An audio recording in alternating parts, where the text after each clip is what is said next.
অপরা একাদশী মাহাত্ম্য। মহারাজ যুধিষ্ঠির শ্রীকৃষ্ণকে বললেন, হে কৃষ্ণ, জ্যৈষ্ঠ মাসের কৃষ্ণপক্ষিয়া একাদশীর নাম কি এবং তার মাহাত্ম্যই বা কী আমি শুনতে ইচ্ছা করি। আপনি অনুগ্রহ করে তা বর্ণনা করুন। শ্রীকৃষ্ণ বললেন, হে মহারাজ, মানুষের মঙ্গলের জন্য আপনি খুব ভালো প্রশ্ন করেছেন।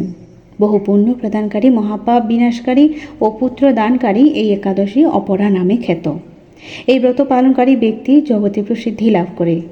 ব্রহ্মহত্যা, গোহত্যা, ভ্রূণ হত্যা, পরনিন্দা, পরস্ত্রীগমন, মিথ্যা ভাষণ প্রভৃতি গুরুতর পাপ এই ব্রত পালনে নষ্ট হয়ে যায়।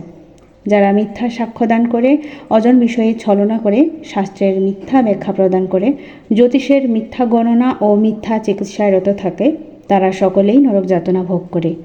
এ সমস্ত ব্যক্তিরাও যদি এই ব্রত পালন করে তবে তারা সমস্ত পাপ থেকে মুক্ত হয়।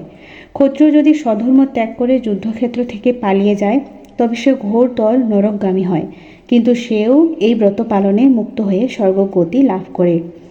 মকর রাশিতে সূর্য অবস্থানকালে মাঘ মাসে প্রয়াগ স্নানে যে ফল লাভ হয়, শিবরাত্রিতে কাশীধামে উপবাস করলে যে পুণ্য হয়, গয়াধামে বিষ্ণু পাদপদ্মে পিণ্ডদানে যে ফল লাভ হয়, সিংহ রাশিতে বৃহস্পতির অবস্থানে গৌতমী নদীতে স্নানে, কুম্ভে কেদারনাথ দর্শনে, বদ্রিকাশ্রম যাত্রায় ও বদ্রীনারায়ণ সেবায়, সূর্যগ্রহণে কুরুক্ষেত্রে স্নানে, হাতি, ঘোড়া, স্বর্ণদানে এবং দক্ষিণাসহ যজ্ঞ সম্পাদনে যে ফল লাভ হয়, এই ব্রত পালন করলে অনায়াসে সেই সকল ফল লাভ হয়ে থাকে।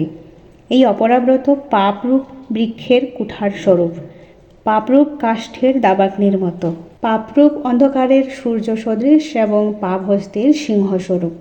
এই ব্রত পালন না করে যে ব্যক্তি জীবন ধারণ করে, জলে বুদবুদের মতো তাদের জন্ম, মৃত্যুই কেবল সার হয়। অপরা একাদশীতে উপবাস করে বিষ্ণু পূজা করলে সর্বপাপ মুক্ত হয়ে বিষ্ণুলোকে গতি হয়। এই ব্রতকথা পাঠ ও শ্রবণ করলে সহস্র গোদানের ফল লাভ হয়। ব্রহ্মাণ্ড পুরাণে এই ব্রত মাহাত্ম্য বর্ণনা করা হয়েছে।